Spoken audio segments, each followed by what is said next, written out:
बहुत स्वागत है सभी धनु राशि के जातकों का। धनु राशि को मिल रही है एक अद्भुत शक्ति भाग्य की कृपा से। भाग्य अब आपको एक ऐसा अचूक कवच प्रदान करने जा रहा है जिसकी अब तक आपको बहुत ज्यादा आवश्यकता थी।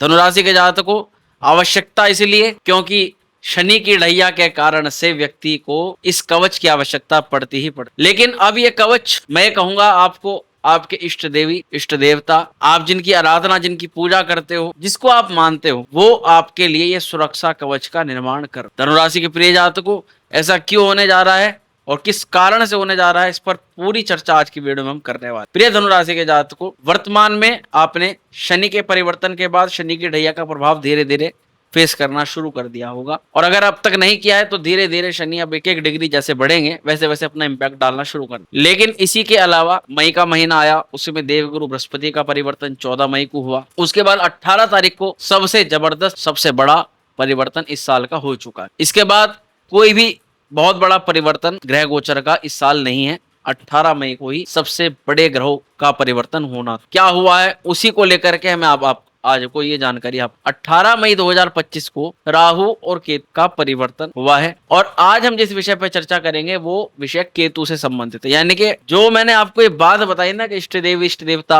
आप जिनकी पूजा अर्चना करते हो, जिनके लिए आप जिनको कहीं ना कहीं दिल से मानते हो, वो सुरक्षा की ढाल बन करके आपके सम्मुख आकर के खड़े हो जाएंगे, आपकी समस्या के आड़े, लेकिन आपको बचाव करेंगे, आपकी सुरक्षा। तो प्रिय जातकों को क्या होने जा रहा है कि धनु मकर कुंभ मीन मेष वृष मिथुन कर्क सिंह, सिंह राशि में केतु महाराज गोचर करेंगे, प्रवेश करेंगे। जो अब तक आपके 10th हाउस में थे, दशम भाव के अंदर, जॉब में जिन्होंने अब तक फ्लक्चुएशन, दिक्कत परेशानी, काम में मन ना लगना, एंजाइटी फील होना, जॉब को लेकर के स्ट्रेस तनाव, जॉब चेंज या छुड़वा देना, मानसिक प्रेशर, बॉस या सीनियर अधिकारी से प्रॉब्लम, प्रमोशन में लेट, दिक्कत, और गलत व्यक्ति की सलाह मान करके गलत नौकरी को चूज कर लेना आदि समस्याएं हुई होंगी। लेकिन केतु डिटैच कराता है, केतु अतृप्त है। जॉब करी, अब तक काम करा, कुछ भी करा, लेकिन कहीं ना कहीं संतुष्ट नहीं हो अपने काम। ये स्थिति 1.5 साल से केतु की रही। लेकिन अब केतु आपके कर्म स्थान से निकल करके आपकी राशि से भाग्य भाव में 9th हाउस के अंदर प्रवेश करेगा। प्रजात को ये इसलिए खास है, लेकिन यहाँ पे सावधानी भी रखनी पड़ेगी। खास इसलिए है क्योंकि नवम भाव धर्म का प्रतीक माना जाता है, और केतु धर्म की ध्वजा है। धर्म का संबंध धर्म से हमें यह प्रदर्शित करता है कि हम जिनकी भी पूजा अर्चना आराधना करते हैं उनको एक प्रकार की अद्भुत शक्ति मिल रही है। एक ऐसी शक्ति जो हमारे लिए सपोर्ट, हमारे लिए ढाल बन के, कवच बन करके खड़ी। एक पॉइंट यहाँ पर याद। अब इस वीडियो को हम मुख्यतः 3 भागों में डिवाइड करेंगे, और उसमें पहले भाग में आपको ये चर्चा बताएंगे कि सबसे पहले तो केतु क्या इंपैक्ट डालेगा, क्या असर दिखाएगा, किन चीजों में सावधान सतर्कता रखनी पड़ेगी। दूसरी चीज हम यही जानेंगे कि कहाँ किस क्षेत्र के अंदर केतु लाभ करवा सकता है, और तीसरे सेगमेंट पर हम जानेंगे कि अब हमें धर्म ध्वजा पताका केतु महाराज को प्रसन्न करने के लिए, अपने इष्ट देवी देवता की कृपा को प्राप्त करने के लिए वे कौन से उपाय हैं जो हमें करने ही हैं। क्योंकि भाग्य इस समय अगर केतु महाराज की कृपा हो गई तो भाग्य इतना जबरदस्त साथ दे सकता है। और आपको पता ही है कि मेहनत तो हर व्यक्ति करता है, लेकिन जब भाग्य साथ देता है जीवन में व्यक्ति रंग से भी राजा बन सकता है, हर असाध्य कार्य को सफल बना। चलिए आज को करते हैं शुरुआत आज के खास कार्यक्रम। नमस्कार, मैं हूं एस्ट्रो शिवम पंडित। आप देख रहे हैं श्री विद्या एस्ट्रो यूट्यूब चैनल पर केतु का महाक्रांतिकारी परिवर्तन 18 मई 2025 को जो हो चुका है। पहले तो ये कंफ्यूजन दूर कर दें, कुछ लोग 18 मई के बाद में वीडियो देख रहे होंगे, क्योंकि बना ही गई है 18 मई के बाद है। सीधी सी बात, 18 मई के बाद इसलिए बनाई है क्योंकि ये 1.5 साल का गोचर है। ये केतु यहाँ 1.5 साल तक रहेंगे। तो आप मई में देखो, जून में देखो, जुलाई में देखो, आराम से अगस्त सितंबर अक्टूबर, पूरे साल कभी भी देखो, ये वीडियो आपके काम की होगी ही होगी। तो इसलिए निश्चिंत रहे और इस वीडियो को पूरा सुने ध्यान। तो धनु राशि वालों, हमें इस ग्रह गोचर को समझने के लिए केतु की स्थिति और 9th हाउस की स्थिति को समझ। यहाँ पर ये लाइन कहना बहुत ज्यादा बढ़िया रहेगा कि भाई कर्म तो बहुत कर लिया, लेकिन अब परीक्षा है, अब धर्म की परीक्षा है। अब धर्म क्या किया, धर्म के लिए कितने खड़े हो, अब वहीं से आप आगे बढ़ो। तो प्रिय जातकों को सबसे पहले नवम भाव 9th हाउस की स्थिति को समझते हैं। ये 9th हाउस जो होता है धर्म का कारक भाव माना जाता है। ये भाव पिता का भी माना जाता है, भाग्य का भी ये भाव माना जाता है। लेकिन इसी के अलावा किस्मत, उच्च शिक्षा, धार्मिक गुरु, स्पिरिचुअलिटी, विदेश अथवा लंबी दूरी की यात्राएं, हमारे जीवन के सिद्धांत और सोच, ये सब कुछ नवम। सबसे पहले तो केतु यहाँ पर हमें आध्यात्मिक दृष्टि को मजबूत करेगा, लेकिन केतु कुछ मामलों में भ्रम को पैदा कर। अगर हम इसकी पॉजिटिव साइड की बात करें तो कई क्षेत्रों के लिए केतु का प्रभाव बहुत सकारात्मक देखा जा सकता है। जैसे सबसे पहला है किसी भी विषय, पहले तो कहेंगे किसी भी विषय के ज्ञान की प्राप्ति करना इस समय बहुत सरल और आसान हो सकता है, सादा आसानी से आप उस ज्ञान को प्राप्त कर सकते हैं। दूसरा, आध्यात्मिक ज्ञान या तंत्र, मंत्र, ज्योतिष अथवा किसी भी स्पिरिचुअल विद्या को प्राप्त करने का आपका जो सपना है वो इस 1.5 साल में आप पूरा, गुरु या फिर किसी मेंटर से जुड़ा बढ़ सकेगा, आपका गुप्त ज्ञान की ओर झुकाव बढ़ेगा, किसी ऐसे ज्ञान को प्राप्त करने की चेष्टा करोगे जिससे आप लोगों का कल्याण कर सको, बहुत सारे लोगों की प्रॉब्लम को सॉल्व कर सको और आपका भी थोड़ा बहुत भला हो। लेकिन अच्छी बात यह है कि इस समय विदेशी गतिविधि से जुड़ना हमारे लिए बहुत सक्रिय है, बहुत जरूरी है। विदेशी गतिविधियों में लाभ भी मिल सकता है और फॉरेन जाकर के रहने की या फॉरेन में पढ़ाई करने की या फॉरेन में बिजनेस जमाने का सपना इन्हीं 1.5 साल के अंदर केतु पूरा। जो लोग अपने धर्म पर, सत्यता पर और सही प्रकार से काम करते हैं उन्हें इस दौरान के जरूर कुछ ना कुछ उपहार देकर हायर एजुकेशन और गुप्त फील्ड में काम करने वाले लोगों को जबरदस्त मौके चरम के दौरान प्राप्त। लेकिन कहते हैं ना कि जो जैसा दिखाई देता है वैसा होता नहीं, हर पथ पर कुछ ना कुछ कठिनाई जरूर। अब यहाँ पर केतु भाग्य स्थान में आया, लेकिन भाग्य भी कुछ ना कुछ परीक्षा लेता है। भाई धर्म, हम जिन इष्ट देवी देवताओं की पूजा कर रहे हैं वे भी तो कई मोड़ पे हमारी परीक्षा लेंगे कि हमारी भक्ति सच्ची है या झूठ। प्रिय जातकों, इस भाग्य के पथ पर चलते हुए आपको केतु परीक्षाएं देनी है। इस दौरान कुछ चैलेंजेस बढ़ सकते हैं। अगर सबसे पहला आप भाग्य पर बहुत ज्यादा निर्भर रहते हो और काम आप मेहनत, इस दौरान हमें गुरु, धर्म गुरु, अपने मेंटर से बातचीत में किसी भी कारण से हमें लग सकता है कि हम बहुत ज्ञानवान हो गए हैं, बहुत ज्यादा हमारी नॉलेज हो गई है, तो उस पॉइंट को लेकर के मतभेद करते हुए नजर आ सकते हो, जो कि आपके लिए चुनौती का कारण है। पढ़ाई में किसी तरह का डिस्ट्रैक्शन, सब्जेक्ट अथवा पढ़ाई को ही चेंज करने की संभावना, ये आपका एक बड़ा चैलेंज इस दौरान। धार्मिक कट्टरता या भ्रमित आस्था, ये आपके लिए एक चैलेंज इस दौरान केतु का हो।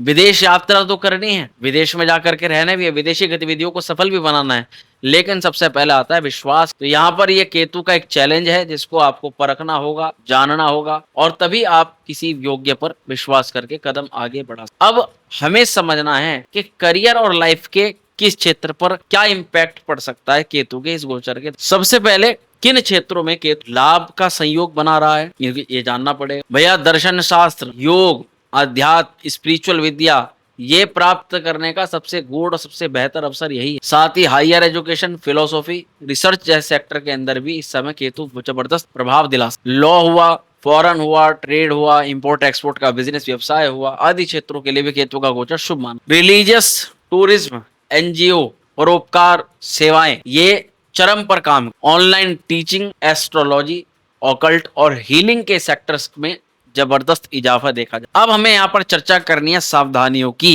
केतु का ये गोचर भाग्य को जगाने आए तो कोई बड़ा कार्य सफल करा सकता है, लेकिन अयोग्य पर विश्वास रख के कार्य करना ये हमें अंधकार में डाल। होता है ना, कई बार व्यक्ति का मेहनत, पैसा, पराक्रम सब कुछ उस पर होता है, लेकिन एक अयोग्य व्यक्ति की सलाह सारी मेहनत को, सारे पैसे, सारे किए धरे को बर्बाद। तो जरूरी ये भी है कि जिसको आप गुरु बनाओ, जिसका आप मार्गदर्शन लो, एक बार थोड़ी उसकी भी जांच पड़ताल, उसका बैकग्राउंड थोड़ा चेक, उसकी रियलिटी थोड़ी चेक, उससे जो लोग जुड़े हैं उनके बारे में उनको पता करो। तब जब आपके मन को ये स्पष्ट हो कि इस व्यक्ति की बात माननी चाहिए, तब आप फिर उसके पथ पर। मतलब ब्लाइंड फेथ करना, यहाँ केतु आप कहीं ना कहीं चोट दे सकते। लेकिन फेथ वहां करो जहां अंतःकरण भी ये कहे कि भाई यहाँ फेथ करना, यहाँ विश्वास, वहां पर आपको जरूर अच्छा मार्गदर्शन भी प्राप्त होगा, लाभ भी प्राप्त। अब कौन सा सावधानी यहाँ पर सबसे ज्यादा। भाग्य अच्छा है, भाग्य पर तभी दे सकता है जब व्यक्ति कर्म करे। ज्योतिष में इसका भी लॉजिक देखो, जिस भाव में भाग्य होता है, लक होता है,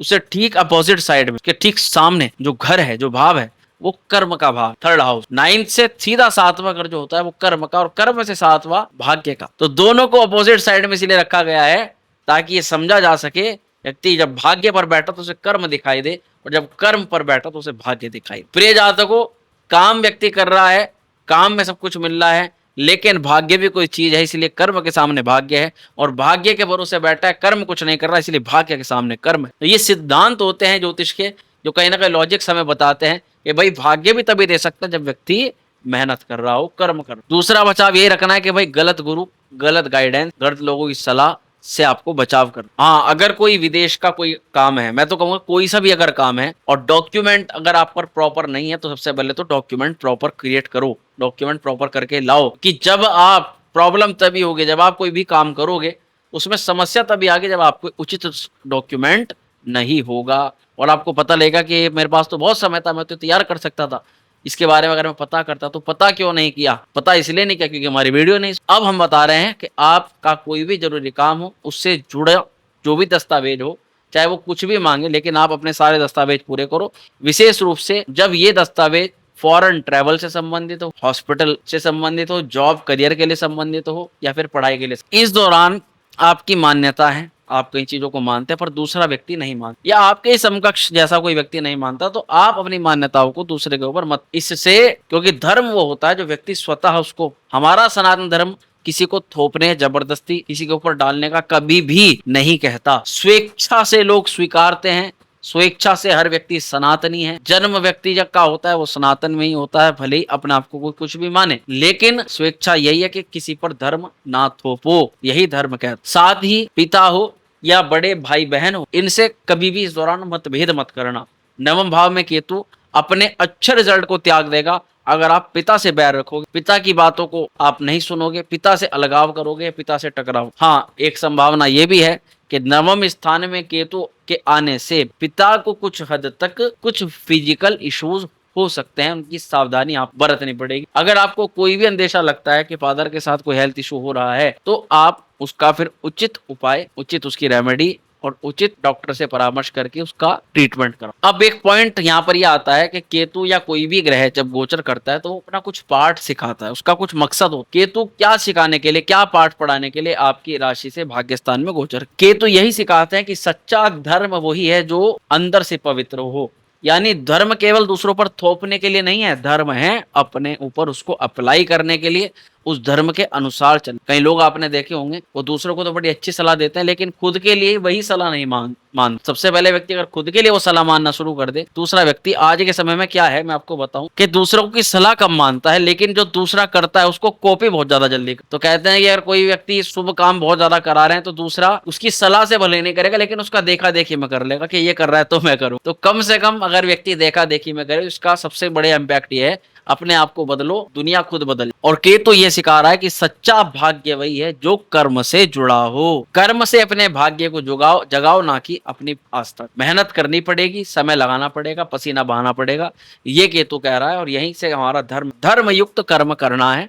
किसी का दिल नहीं दुखाना, किसी को चोट नहीं पहुंचानी, किसी को अभद्र टिप्पणी नहीं करनी, समाज में अपनी छाप छोड़नी है, अपना पॉजिटिव एक ऑरा होता है वो छोड़ना है। वो जितना और आपका पॉजिटिव रहेगा उतना आपकी किस्मत चमकती चले। अब लास्ट सेगमेंट को समझते हैं कि केतु की रेमेडीज, केतु के उपाय क्या करने हैं इस गोचर के। सबसे पहले प्रतिदिन केतु के मंत्र का जाप करना शुरू कर दे। ओम केतवे नमः 108 बार या फिर 27 बार भी कर। पुराने कपड़े या फिर किताबें किसी विद्यार्थी को, किसी स्टूडेंट को, उसकी कुछ सामग्री जो उसको जरूरत हो, अगर वो दान कर देंगे इस दौरान तो आपके लिए बहुत श्रेष्ठ हो जाएगा। बहुत पीपल के पेड़ की सेवा करें, पीपल वृक्ष में जल अर्पित करें। रात्रि के समय सरसों के तेल का दीपक जलाने से शुभ फलों में वृद्धि। इस दौरान जितना हो सके पिता अथवा गुरु तुल्य लोगों का मार्गदर्शन लें, उनका सम्मान करें।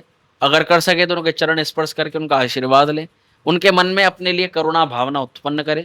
ऐसा करने से भी केतु आपको अत्यंत शुभ परिणाम। अब कुछ स्पेशल टिप्स जो आपको मानते हो तो आप ही की भलाई है। अगर कोई भी योजना विदेश की हो, विदेश में आकर के पढ़ाई करने या अन्य कोई किसी योजना के लिए आप तैयारी कर रहे हो और वो अटक जाती है, तो आपको उसमें फिर दोबारा पुनरावृत्ति करनी, यानी कि वही समय है जिस समय आप दोबारा से प्रयास करके उसको तुरंत अप्लाई करके उस कार्य को सफल बना। कोई भी पुरानी मान्यता या कोई पुराना विश्वास किसी व्यक्ति से जुड़ा हो, किसी आस्था से जुड़ा हो या किसी भी संस्था से जुड़ा हो, वो टूटेगा और उसका खुलकर स्वागत। इस दौरान आपके जीवन का उद्देश्य ही बदल सकता है। भाग्यस्थान में केतु आने से व्यक्ति को वास्तविक उद्देश्य से जुड़ाव करा, तो जितनी भी भ्रम वाली चीजें हैं वो सब टूट जाएंगी, अलग हो जाएंगी। उनको तोड़ते हुए, भ्रम को तोड़ करके ही आप लाभ को पहुंचोगे। ये मैं आपको बात कहना। कुछ यात्राएं गुप्त रूप से फलदायी होंगी, जिसमें आप जब यात्रा हो जाएगी तब आप ये चीज महसूस करोगे कि हमारा कुछ फायदा हो। तो प्रिय धनुराशि के जातकों को ये था संपूर्ण फलादेश केतु के गोचर को लेकर के। वीडियो पसंद आई तो लाइक करिएगा, शेयर करिएगा, बने रहेगा हमारे साथ में। शीघ्र मिलते हैं अगली वीडियो में,